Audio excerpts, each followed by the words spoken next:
The News Line ජීවිතයට මඟ කියන ඇසිදිසි මෙහෙවර.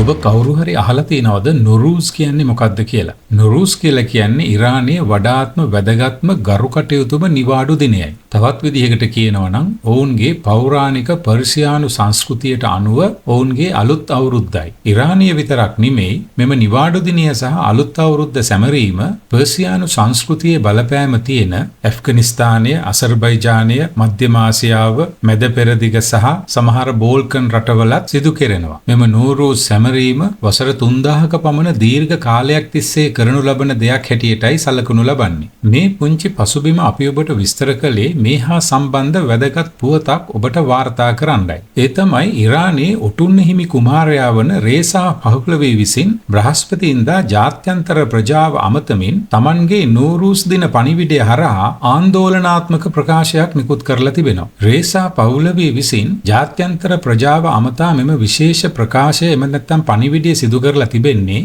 සාමාන්‍යයෙන් වාර්ෂිකව ඉරාන ජනතාව අමතා කෙරෙන නෝරූස් දේශනයට අමතරවයි. ඔහුගේ අදහස් දැක්වීමේදී පහ්ලවි විසින් නව ඉරානයක් සඳහා ඔහුගේ දැක්ම ගෙනහැර දක්වා තිබෙන අතර ඊශ්‍රායලයට සහ ඉරානයේ අනිකුත් කලාපීය අසල්වැසියන්ට මිත්‍රත්වයේ දෑත්තිඟු කළ බවයි වාර්තා වෙන්නේ. නෝරූස් යන වචනයෙහි නවතාවය, අලුත්වීම, අලුත් දවසක් යන තේරුම් ගැබ්ව තිබෙන බවත් ඒ අනුව මෙම නෝරූස් දිනේදී තමන් විසින් අලුත් ඉරානයක් සහ ඉස්ලාමීය ජනරජයක් නැති ලෝකයක් ප්‍රාර්ථනා කරන බවටත් ආందోලනාත්මක ප්‍රකාශයක් ඉරානයේ ඔටුන්න හිමි කුමරු විසින් සිදු කර තිබෙනවා. ඒ වගේම ඔහු විසින් ඉස්ලාමීය ජනරජයේ වත්මන් පාලන තන්ත්‍රය විවේචනය කරමින් දශක ගණනාවක් තිස්සේ අලි ඛමේනි යටතේ ඉස්ලාමීය ජනරජය ඉරානය සහ එහි පුරාණ ජනතාව නියෝජනය කරන බව ව්‍යාජ ලෙස ප්‍රකාශ කර ඇති බවත්, එයට කිසිදු නිත්‍යානුකූල භාවයක් හෝ ජනවරමක් නොමැති බවත්, ඒ වගේම ඉතිහාසයේ නිසි ස්ථානයක් එයට නැති බවත් ඉරාන ජනතාව මෙම පාලන තන්ත්‍රය සහ එහි අඳුරු දැක්ම ප්‍රතික්ෂේප කරන බවත් දැඩි ලෙස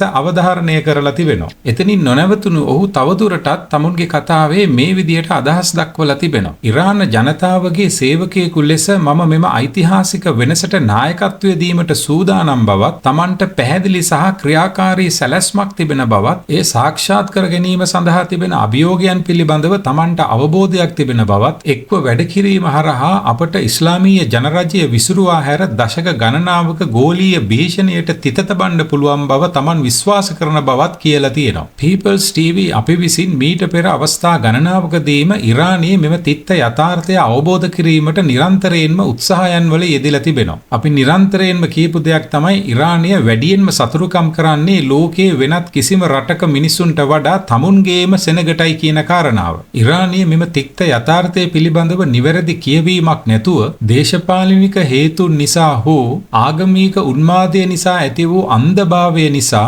නිරර්ථකයේ ඉරානය ගැන කතා කරන අයට සහ බොරුවට ඉරානය පුම්බන්න හදන අයට ඉරානයේ සැබෑ අයිතිකරුවන් වන ඉරානයේ ඔටුන්න හිමි කුමාරයාගේ මේ කතාවට සවන් දෙන්න කියලා අපි ආරාධනා කරනවා. ඇත්ත වශයෙන්ම මේක දීර්ඝ කතාවක්. අපි එහි සියලුම විස්තර ඔබට අරගෙන ආවේ නෑ මෙම ප්‍රවෘත්තිය හරහා. නමුත් එය අන්තර්ජාලයේ තිබෙනවා. ඕනම කෙනෙකුට අන්තර්ජාලය ඔස්සේ එම කතාවට සවන් දෙන්න හෝ කියවීමේ හැකියාව තිබෙනවා. ඒ වගේම අපි ආරාධනා කරන්න කැමති අපේ නාලිකාවෙන් මීට පෙර අපි කරපු වීඩියෝවක් තිබෙනවා ඉරාන විප්ලවයේ තිත්ත යථාර්ථය නමින්. ඉරාන විප්ලවය ලෙස වෙස්වලාගෙන ආවේ සැබවින්ම ඉරාන ජනතාවට ආශිර්වාදයක්ද නැද්ද කියන එක දැනගැනීමට එම වීඩියෝව නරඹන ලෙසත් අපි ඔබට ආරාධනා කරනවා. මෙම වීඩියෝව අවසන් කරන්න කලින් ඔබට යමක් මතක් කරන්න කැමතියි. මෙවන විට ඉරානය එහි ඉතිහාසයේ විසින් යම්කිසි සන්ධිස්ථානයකට රැගෙන ඇවිත් තිබෙනවා. මේ සුවිශේෂී සන්ධිස්ථානයේදී ඉරානය තුල ඇතිවිය යුතු වෙනස ඉරාන අභ්‍යන්තරයෙන්ම සිදු නොවුනොත් බාහිර පාර්ශවයන්ගේ මැදිහත් වීමෙන් එම වෙනස සිදු කිරීම සඳහා බොහෝ දුරට ඉඩ ප්‍රස්තාව තිබෙනවා. අල් ඛමේනිගේ නායකත්වයෙන් යුත්